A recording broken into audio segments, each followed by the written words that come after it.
السلام علیکم ورحمۃ اللہ وبرکاتہ. قطر آپ سے مخاطب ہے. سیف الرحمان سے آج کا پہلا نشریہ سماعت فرمائیے. ابتدا میں پیش خدمت ہے اہم خبروں کا خلاصہ. مجلس شورا نے منقولہ اموال کو رہن رکھنے کے قانونی مسودے پر بحث کی ہے اور تجارتی کمپنیوں کے قانونی مسودے کی منظوری دے دی ہے. ویکسینیشن شروع کیے جانے کے تقریباً 1 ماہ بعد قطر کورونا کا مقابلہ کرنے میں اہم منزلیں طے کر چکا ہے. اور جو بائیڈن کی حلف برداری سے قبل کانگریس کی عمارت کے قریب آگ لگ جانے کی وجہ سے انتظامیہ الرٹ ہو گئی اور سیکیورٹی کی صورتحال تو انتہائی زیادہ بڑھائی جا چکی ہے. یہ تھا اہم خبروں کا خلاصہ اور اب پیش خدمت ہے ریڈیو قطر سے آج کا پہلا مفصل نشریہ.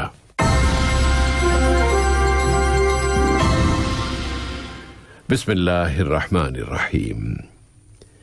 مجلس شورا نے اس کے اسپیکر جناب احمد بن عبداللہ بن زید آل محمود کی صدارت میں ہونے والے اپنے ہفت روزہ اجلاس میں منقولہ اموال کو رہن رکھنے سے متعلق قانون کے مسودے پر بحث کی ہے. اس قانون کا مقصد یہ ہے کہ کمپنیاں اور افراد اپنے چھوٹے اور درمیانے درجے کے پروجیکٹس کے لیے بینکوں سے قرضے حاصل کر سکیں. شورا نے یہ مسودہ مالیاتی اور اقتصادی امور کی کمیٹی کے حوالے کرنے کا فیصلہ کیا ہے تاکہ وہ اس کے بارے میں اپنی رپورٹ مجلس کو پیش کر سکے. اس کے علاوہ مجلس شورا نے تجارتی کمپنیوں سے متعلق قانون کی تنسیقوں میں ترمیم کے قانونی بل کی منظوری دیتے ہوئے اپنی سفارشات کابینہ کو روانہ کرنے کا فیصلہ کیا ہے. مجلس شورا نے فلسطینی عوام کے حقوق کی تائید و حمایت کے لیے اسلامی جمہوریہ ایران کی مجلس شورا میں قومی سلامتی اور خارجہ پالیسی کی کمیٹی کے زیر اہتمام منعقد کیے گئے اجلاس میں شرکت کی ہے. فلسطینی انتفاضے کی تائید و حمایت کے سیکریٹریٹ نے اس اجلاس کے انعقاد میں شرکت کی ہے. ویڈیو کمیونیکیشن کے ذریعے منعقد کیے جانے والے اس اجلاس کا شعار تھا القدس ہمیں جمع کرتا ہے. اس اجلاس کا مقصد یہ ہے کہ فلسطینی عوام کے قانونی حقوق کی بازیابی اور فلسطینی اسٹیٹ کے قیام کے لیے جس کا دارالحکومت القدس ہو تائید و حمایت اور مدد کا سلسلہ جاری رکھا جائے. وزیر تجارت و صنعت جناب علی بن احمد الکواری نے ویڈیو کمیونیکیشن کے ذریعے جمہوریہ پیراگوئے کے وزیر صنعت و تجارت جناب لوئس البرٹو کاسٹگیلینو کے ساتھ دو طرفہ تعلقات اور مختلف شعبوں خاص طور پر تجارت، سرمایہ کاری اور صنعت کے شعبوں میں ان تعلقات کو فروغ دینے کے وسائل، دونوں ملکوں کی تجارتی پالیسیوں اور کورونا کی وبا کا مقابلہ کرنے کے لیے دو طرفہ کوششوں پر بات چیت کی ہے. وزیر تجارت و صنعت نے اس رابطے میں ملک کی اقتصادی پالیسیوں اور ان رکاوٹوں کو ختم کرنے میں ان پالیسیوں کے کردار کی تفصیلات بھی بتائی ہیں جو ملک میں غیر ملکی سرمایہ کاری کی راہ میں آڑے آ سکتی ہیں. اس کے علاوہ ان کا ایک مقصد یہ بھی ہے کہ سرمایہ لگانے کی خواہش مند کمپنیوں کو سرمایہ کاری کے مزید مواقع فراہم کیے جائیں. وزیر مملکت برائے امور خارجہ جناب سلطان بن سعد المریخی نے برطانیہ کے وزیر مملکت برائے امور مشرق وسطی و شمالی افریقہ جناب جیمز کلیفرلی کی جانب سے ایک ٹیلی فون کال وصول کی جس میں دو طرفہ تعلقات و تعاون اور مشترکہ دلچسپی کے موضوعات پر بات چیت کی گئی. قطر کی مسلح افواج کے chief of staff general pilot Ghanim bin Shaheen Al Ghanim سے پاکستان کی فضائیہ کے chief of staff air marshal Mujahid Anwar Khan نے ملاقات کی ہے اور ان دونوں اہلکاروں کے درمیان مذاکرات میں دونوں ملکوں کے درمیان فوجی شعبے میں تعلقات و تعاون کو مزید فروغ دینے کا موضوع زیر بحث آیا ہے. قطر میں کورونا کے خلاف ویکسینیشن کی مہم شروع کیے جانے کے تقریباً 1 ماہ بعد قطر اس وائرس کا مقابلہ کرنے کے سفر میں بہت اہم منزلیں طے کر چکا ہے. یہاں اس وبا سے شفا پانے والوں کی تعداد میں مسلسل اضافہ ہو رہا ہے اور یہ تعداد اب 44,015 ہو گئی ہے کہ مزید 157 مریض اس بیماری سے صحت یاب ہو گئے ہیں۔ وزارت صحت کے اعلان کے مطابق ملک میں کورونا کے مزید 227 کیسز رجسٹر ہوئے ہیں اور 2 مریض وفات پا گئے ہیں۔ ان اعداد و شمار کے ساتھ ہی ساتھ ملک میں کورونا کے خلاف ویکسینیشن کی مہم بھی جاری ہے، اور حمد جنرل اسپتال کے میڈیکل ڈائریکٹر ڈاکٹر یوسف المسلمانی نے کہا ہے کہ ایسی کوئی دو ٹوک تاریخ نہیں ہے کہ جس کے بارے میں کہا جا سکے کہ اس کے بعد یہ ویکسین قطر میں پبلک کے لیے عام کر دی جائے گی۔ وزارت صحت میں ویکسینیشن کے شعبے کی سربراہ ڈاکٹر سہا البیات نے بتایا ہے کہ اینٹی کووڈ 19 ویکسین کی دونوں ڈوز لے لینے والے کو ویکسینیشن کارڈ دیا جائے گا، جس میں فائزر ویکسین کی مدت مدافعت لکھی ہوئی ہوگی۔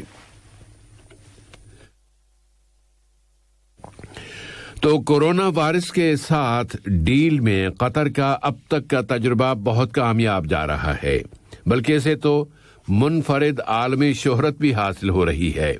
اس کی ایک دلیل یہ ہے کہ قطر ایئر ویز دنیا کی پہلی ایئر لائن بن گئی ہے جس نے Covid 19 air line safety rating میں 5 سٹار پر یا 5 سٹار پریسٹیج حاصل کر لی ہے، اور یہ اعزاز عالمی فضائی ٹرانسپورٹ کی آرگنائزیشن اسکائی ٹریکس کی طرف سے دیا گیا ہے۔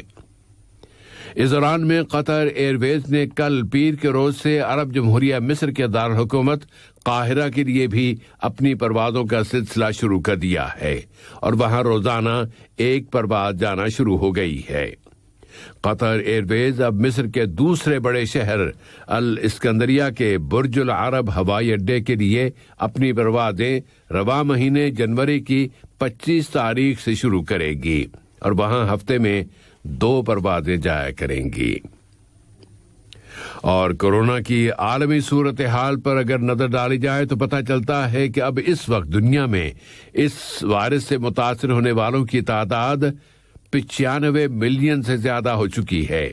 ان میں سے 2,45,000 سے زیادہ مریض اب تک وفات پا چکے ہیں، اور 68 ملین سے زیادہ مریض صحت یاب ہو گئے ہیں۔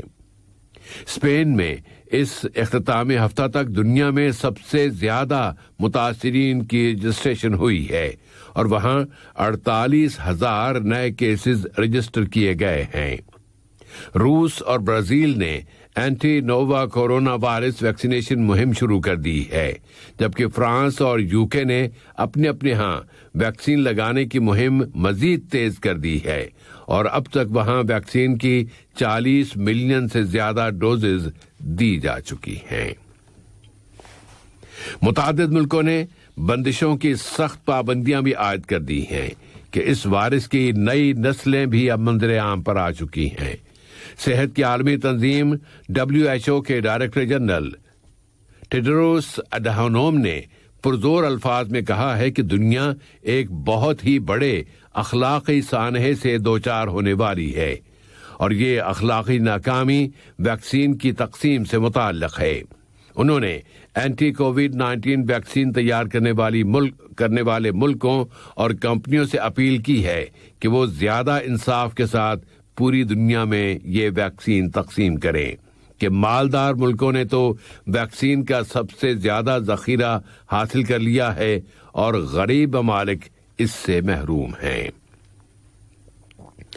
امریکہ کے نو منتخب صدر جو بائیڈن کی تقریب حلف برداری میں اب صرف 1 روز باقی رہ گیا ہے، اور امریکہ میں تو سیکیورٹی ہائی الرٹ کی جا چکی ہے، اور وہاں کی تاریخ میں پہلی مرتبہ فوج کو بھی سیکیورٹی کے لیے بلا لیا گیا ہے۔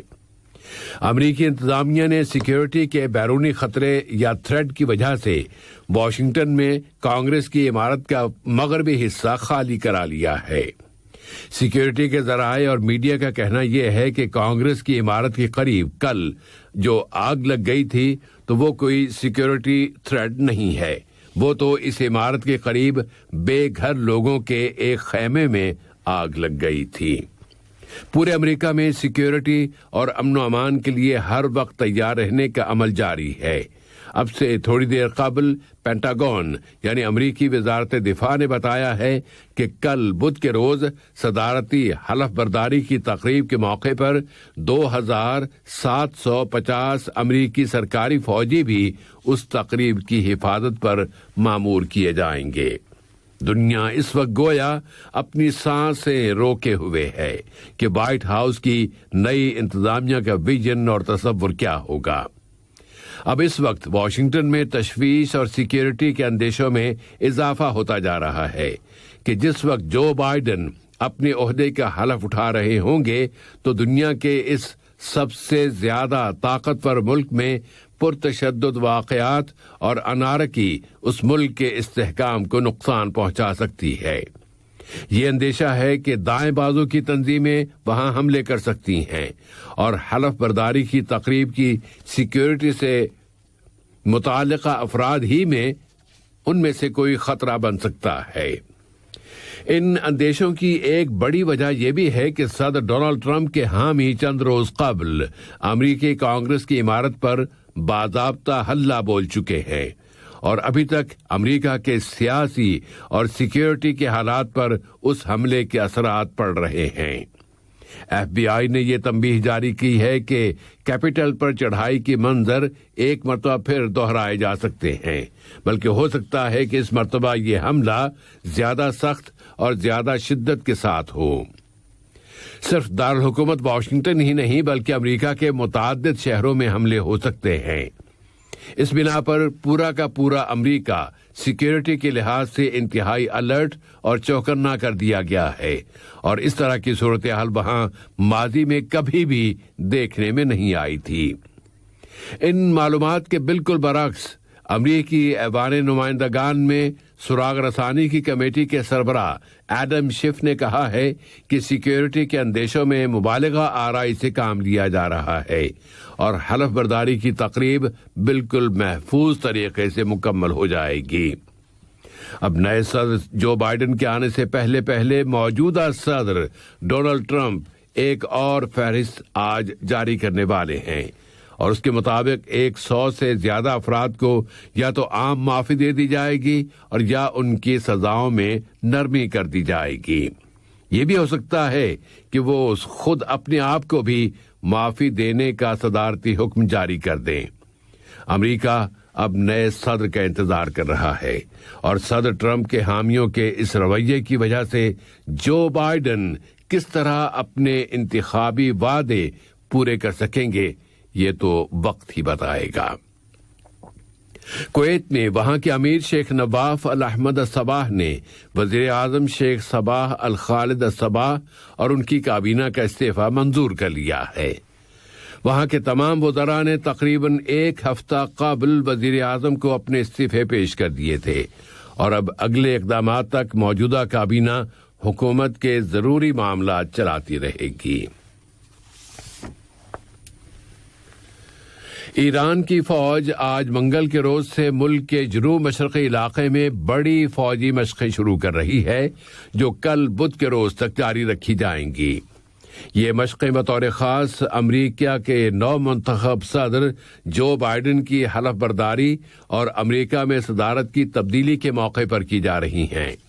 ایرانی فوج میں بری فورسز کے کمانڈر میجر جنرل کمرٹ حیدری نے بتایا ہے کہ یہ مشقیں پہلی مرتبہ حملہ کرنے کے پہلو کے مطابق کی جائیں گی۔ بغداد میں وہاں کے وزیر اعظم مصطفیٰ الکاظمی نے پرزور انداز میں کہا ہے کہ ان کا ملک اس کی سرزمین سے ترکی کو نشانہ بنانے والی کسی بھی تھریڈ یا دہشت گردی کی سرگرمی کو سختی سے مسترد کرتا ہے۔ انہوں نے کہا ہے کہ عراق اس طرح کی دھمکیوں سے نمٹنے کی مکمل صلاحیت رکھتا ہے اور عراقی سیکیورٹی فورسز عراقی سرزمین کے چپے چپے کی حفاظت کے لیے اپنی فورسز کے وجود کو برقرار رکھیں گی۔ وہ عراق کا دورہ کرنے والے ترک وزیر دفاع خلوصی آکار کے ساتھ ملاقات کر رہے تھے۔ ترکی کے وزیر دفاع نے بھی اس موقع پر کہا ہے کہ ان کے ملک کی فوج دہشت گردی کی روک تھام اور ٹریننگ کے شعبے میں مشورے دینے اور عراق کے ساتھ مشترکہ مشقیں کرنے کے لیے تیار ہے۔ اور آج کے اس نشریے کا اختتام روسی اپوزیشن لیڈر الیکسی ناوالنی کے مسئلے کی طرف آتے ہیں. اس نے اپنے ملک میں وہاں کے شہریوں سے اپیل کی ہے کہ وہ سڑکوں پر نکل آئیں اور انہیں 30 روز کے لیے بند کر دینے کا حکم جاری کیے جانے سے پہلے روسی حکومت کے خلاف مظاہرے کریں. مغربی ملکوں کے رد عمل میں امریکہ نے روسی اپوزیشن لیڈر الیکسی ناوالنی کو گرفتار کر لینے کے روسی فیصلے کی سخت الفاظ میں مذمت کی ہے، اور امریکی وزیر خارجہ مائک پومپیو نے کہا ہے کہ یہ گرفتاری آزاد آوازوں کو بند کرانے کے سلسلے کی تازہ ترین کڑی ہے. اسی طرح جرمنی، فرانس اور اٹلی نے بھی ماسکو سے مطالبہ کیا ہے کہ وہ ناوالنی کو رہا کر دے. آج کے یہ نشریہ ختم ہونے سے قبل اہم خبروں کا خلاصہ ایک مرتبہ پھر.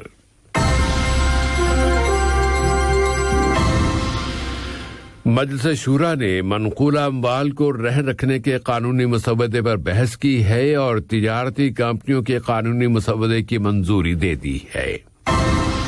ویکسینیشن شروع کرنے کے 1 ماہ بعد قطر کورونا کا مقابلہ کرنے میں اہم منزلیں طے کر چکا ہے، اور جو بائیڈن کی حلف برداری سے قبل امریکی کانگریس کی عمارت کے قریب آگ لگ جانے کی وجہ سے انتظامیہ الرٹ ہو گئی اور سیکیورٹی کی صورتحال انتہائی زیادہ بڑھائی جا چکی ہے.